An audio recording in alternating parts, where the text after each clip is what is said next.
Olá, boa noite. Começa aqui mais um Jogo do Poder, o seu programa de entrevistas que a CNT transmite todas as quartas-feiras à noite, nesse horário. Na verdade, esse é um Jogo do Poder especial, o primeiro de uma série. Nós vamos entrevistar aqui o conjunto dos presidenciáveis. Todos eles foram convidados e a CNT vai trazer todos, os dos partidos grandes, dos partidos pequenos, os que têm mais intenção de voto nas pesquisas, os que têm menos. Nosso entrevistado de hoje é o Levi Fidelix, candidato pelo PRTB, Partido Renovador Trabalhista Brasileiro. Participa também comigo da entrevista o Domingos Trevisan, jornalista, que é diretor de jornalismo da CNT. Boa noite, candidato. Boa noite, Alon. Boa noite, Trevisan. Aos telespectadores, muito boa noite. Espero que esse programa possa levar realmente a uma situação que possamos não apenas debater, como levar propostas e conceitos para todo o Brasil através dessa rede, que também é bastante conceituada.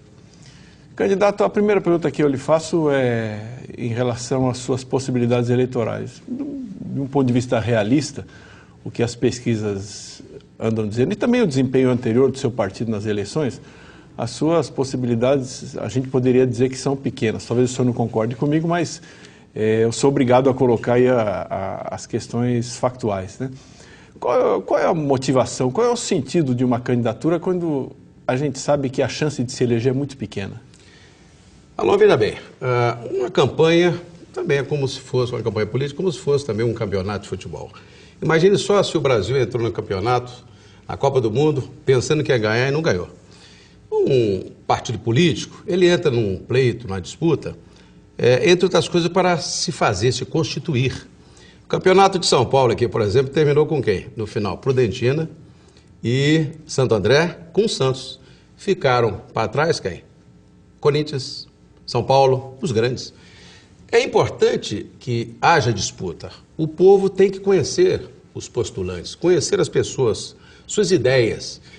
E um pleito é exatamente a oportunidade que temos para apresentar conceitos e ideias. Veja bem o nosso partido, há quanto tempo nós temos ideias e conceitos levados aqui em São Paulo, quando disputei a campanha para prefeito 2 vezes, para governador. Muitas vezes não é o resultado da campanha que nos leva, no sentido lado da palavra, a vencer, mas as ideias que vencem em prol do povo.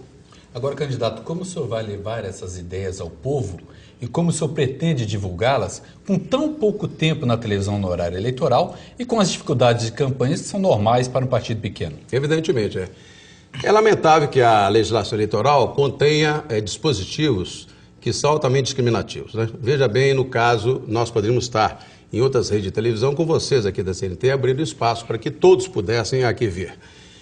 De sorte que o ideal e o correto seria contemplar a todos, especialmente os candidatos majoritários, com tempos que pudéssemos nos expor. E as grandes redes, inclusive, por exemplo, a maior das redes, eu requeri dela um espaço isonômico que está exatamente previsto na Constituição Federal, e não. Ela diz o seguinte, tem que estar nas pesquisas, tal. Não tem nada na Constituição Federal que diz que tem que estar na pesquisa com 5, com 3, com 2.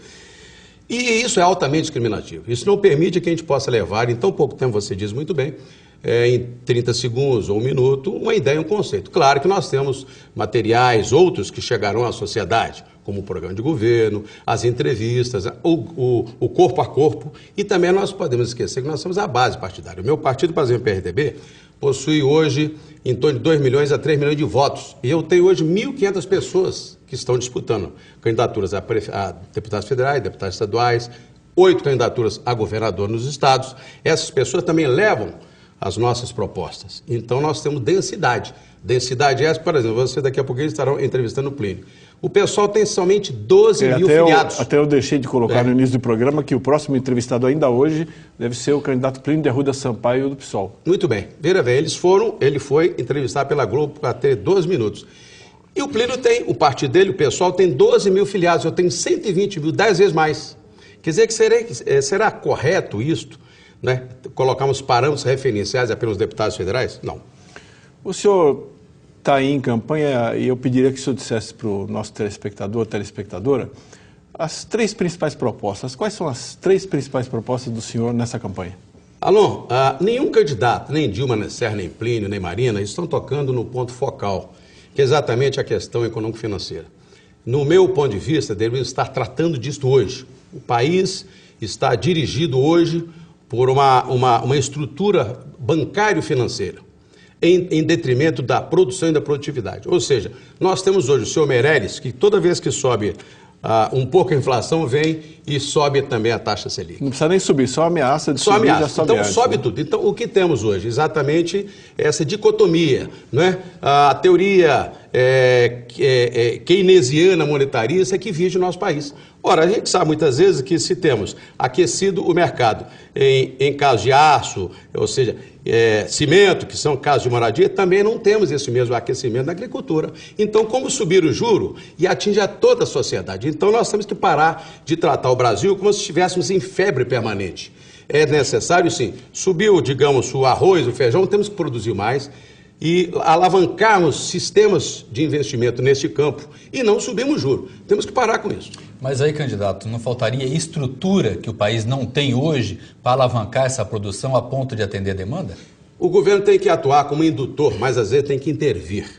Essa intervenção tem que ser exatamente pontual, de acordo com a situação. Se falta aço, vamos importá-lo? Não vamos deixar subir. Então nós temos que ter mais flexibilidade. Agora, colocar o Banco Central como parâmetro referencial em todas as situações para subir juros e controlar a inflação, isso está ultrapassado. Nem nos Estados Unidos tem disso mais. O senhor contesta, então, por exemplo, a autonomia do Banco Central? Contesto. Eu creio que o Banco Central tem que ter uma autonomia relativa, já que o governo é o grande patrão mesmo, porque ele conduz a política econômica, tem que ser o ministro, né, da Fazenda, que tem que, exatamente por ter os parâmetros referenciais completos da sociedade e da produção e produtividade, é que vai exatamente dizer, escuta, não é psicológico agora, por exemplo, subimos o juro. O Meirelles, por exemplo, subiu o juro quando o Brasil estava mal saindo da recessão do ano passado e falava o tempo todo, não, o Brasil está produzindo 3, não, está produzindo 0 no ano passado.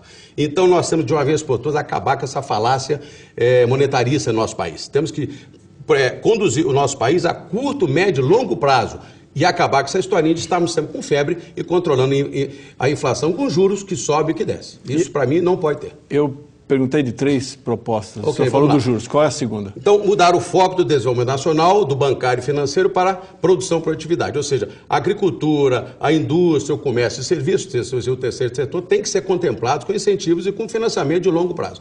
Este, então, é o primeiro.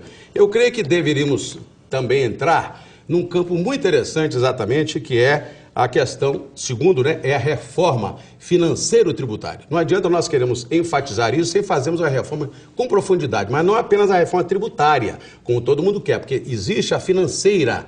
E isso foi realizado apenas em 1967 por Roberto Campos, a última vez que fizemos. Ou seja, a relação do banco com o consumidor. Naquele tempo, os bancos pagavam juros às pessoas, né? E veio o Roberto Campos e disse, olha, vamos doravante fazer com que os juros não sejam cobrados, mas em troca disso, nós vamos fazer o quê? Não vamos cobrar talões de cheque, não vamos cobrar taxas e emolumentos. Então, houve uma equação de igualdade. Anos mais tarde, os bancos começaram a cobrar tudo de novo, cobrar por talão, cobrar por digitação lá da sua senha. Foi, acho que, se eu não me engano, no plano cruzado, onde caiu a inflação, aí deram essa remuneração de tarifas como uma forma de compensar os bancos. Exatamente. Mas será que os bancos, de fato, não estão ganhando dinheiro demais com essas tarifas? Estão ganhando, exatamente. E o consumidor? Por isso nós temos exatamente de fazer uma reforma, Alon, financeiro-tributária. A relação com o consumidor, com o usuário de dinheiro. Hoje em dia os bancos, inclusive o candidato Serra foi o relator daquela emenda constitucional drástica, né? A 192, me parece, não sei se são 92 ou 93, que retirou, inclusive, do judiciário o poder controlador que tinha daquele malfadado, aliás, era um índice horrível, né? 12% ao ano. Mas aquilo dava ao consumidor o direito de adentrar à justiça e com a justiça poder exatamente julgar se são juros abusivos, se não são, controlar essa situação de contratos leoninos. Então o senhor Serra, naquela vez, por isso que ele está sendo muito ajudado por banqueiros agora, ele adentrou num campo onde não permite que o judiciário possa julgar essas pendências como deveria estar julgando hoje. Mas para completar, então, nós temos essa questão da reforma tributária e financeira, e eu entraria agora num outro ponto fundamental, que é a infraestrutura nacional. Só vou lhe pedir um favor, porque agora nós temos que ir para um pequeno intervalo, voltamos daqui a pouquinho com o Jogo do Poder, e o senhor vai ter oportunidade de falar sobre esse terceiro ponto.